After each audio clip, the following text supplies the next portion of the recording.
ನಮಸ್ಕಾರ ಎಲ್ಲರಿಗೂ. ನಾನು ನಿಮ್ಮ ಪ್ರೀತಿಯ ಸಂಗಮೇಶ್. ನಾನೊಬ್ಬ ಆರ್ಡಿನರಿ ಪರ್ಸನ್.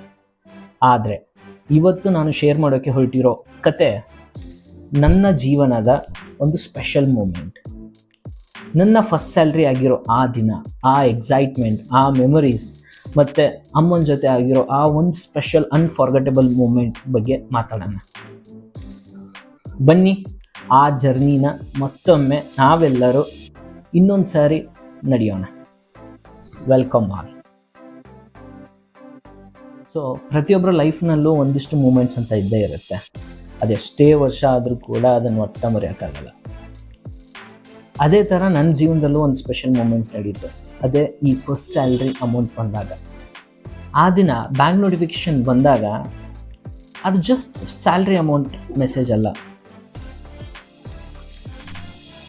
ಎಷ್ಟೋ ವರ್ಷಗಳ ಆ ಕನಸು, ಕಷ್ಟ ಮತ್ತು ನಮ್ಮ ಫ್ಯಾಮಿಲಿ ಸಪೋರ್ಟ್ ಎಲ್ಲವೂ ನೆನಪಿಗೆ ಬಂದು ಒಂದು ಚಿಕ್ಕ ನೋಟಿಫಿಕೇಷನ್.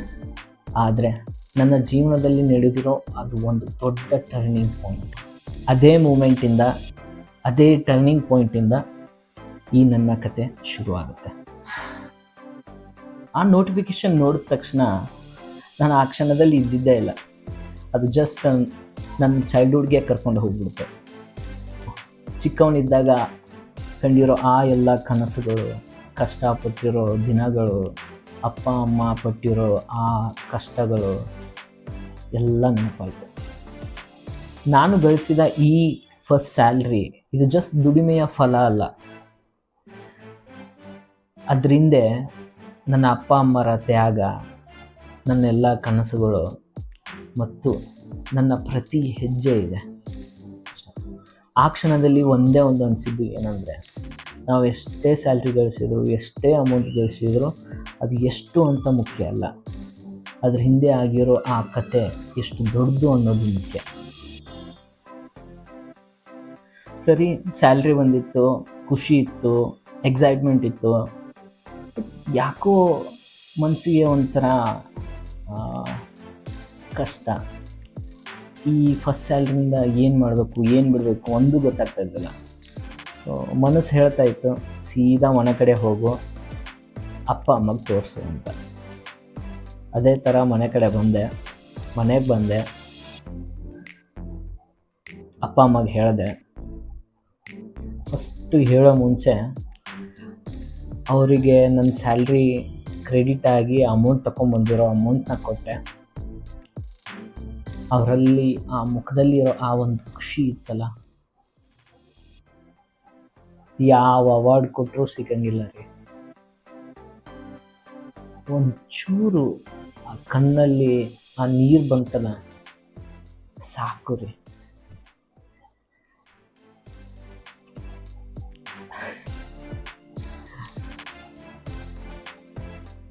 ಇನ್ನೇನು ಬೇಕು ರೀ ನಿಮಗೆ?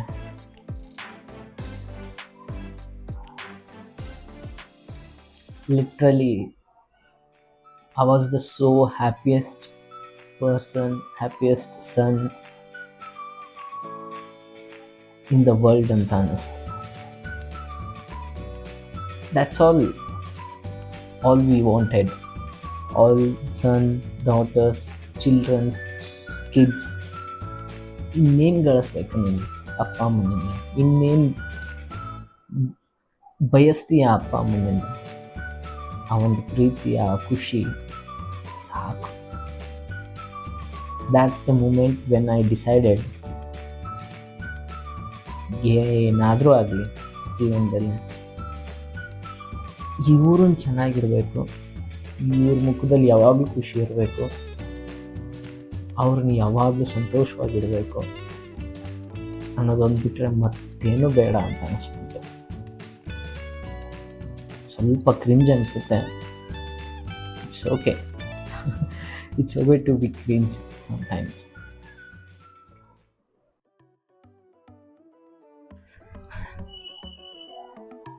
ಅಪ್ಪ ಅಮ್ಮನ ನಂಗೆ ಖುಷಿ ಪಡಿಸಿದೆ. ಸೊ ಆ ಖುಷಿನ ನೋಡ್ಕೊಂಡು ನಾನಂಕರು ಚಿಕ್ಕ ಹುಡುಗ ಆಗ್ಬಿಟ್ಟೆ. ಚಿಕ್ಕ ಹುಡುಗ ಆದ ತಕ್ಷಣ, ಚಿಕ್ಕ ಹುಡುಗರು ಹೆಂಗಿರ್ತಾರೆ, ಸುಮ್ಮನೆ ಇರ್ತಾರ? ಇಲ್ಲ. ಅವರು ಅದು ತಿನ್ನಬೇಕು, ಇದು ತಿನ್ನಬೇಕು, ಅದು ನೋಡಬೇಕು, ಅಲ್ಲೆಲ್ಲ ಅಡ್ಡಾಡಬೇಕು, ಆ ಪ್ಲೇಸಿಗೆ ಹೋಗಬೇಕು, ಅಷ್ಟೆಲ್ಲ ಆಸೆಗಳು ಇರುತ್ತೆ. ಅದನ್ನು ಮಾಡಲಿಕ್ಕೆ ನಾನು ಹೋದೆ. ಸೊ ಫಸ್ಟ್ ಹೋಗಿದ್ದೆ, ನನಗೆ ಬೇಕಾಗಿರೋ ಫೇವ್ರೆಟ್ ಎಗ್ ಪಫ್ ತಿನ್ನಕ್ಕೆ ಹೋದೆ.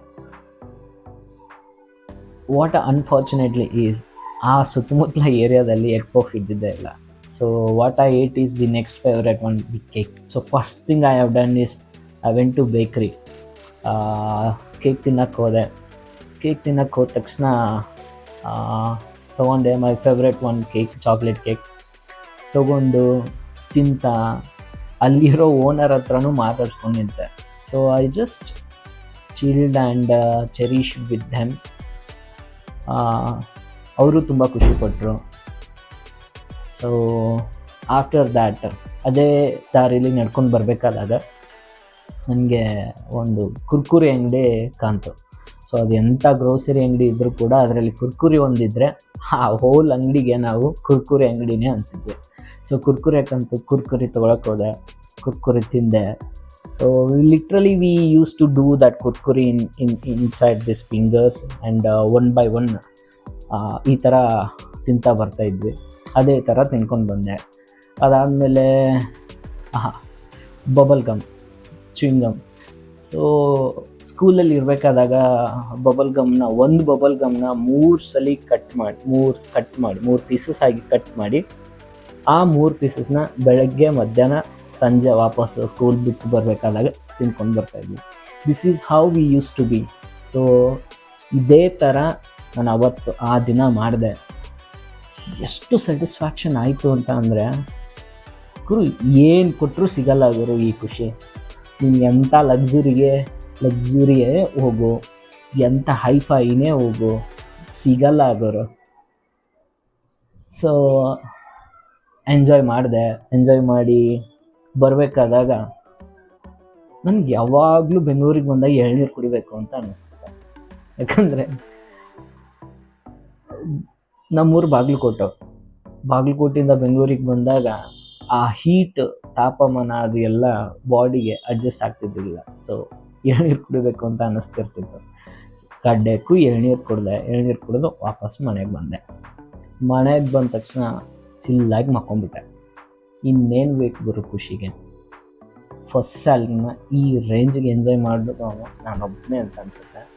ಸೊ ನಿಮಗೂ ಎನ್ಕರೇಜ್ ಮಾಡ್ತಾ ಇದ್ದೀನಿ, ರಿಕ್ವೆಸ್ಟ್ ಮಾಡ್ತೀನಿ, ಪ್ಲೀಸ್ ಇವಾಗ ಆಲ್ರೆಡಿ ಸ್ಯಾಲ್ರಿ ಪಡೆದಿರೋರು ಅಥವಾ ಇನ್ನೇನು ಸ್ಯಾಲ್ರಿ ಬರ್ತಾ ಇರೋರು, please enjoy those special moments. ಆ ಫಸ್ಟ್ ಸ್ಯಾಲ್ರಿ ಅನ್ನೋದು ತುಂಬ ರೇರ್. ಫಸ್ಟ್ ಸ್ಯಾಲ್ರಿ ಒಬ್ಬೊಬ್ರಿಗೆ ಸಿಕ್ಕಿರೋದೇ ಇಲ್ಲ, ಇನ್ನೂ ಸಿಕ್ಕಿರಲ್ಲ.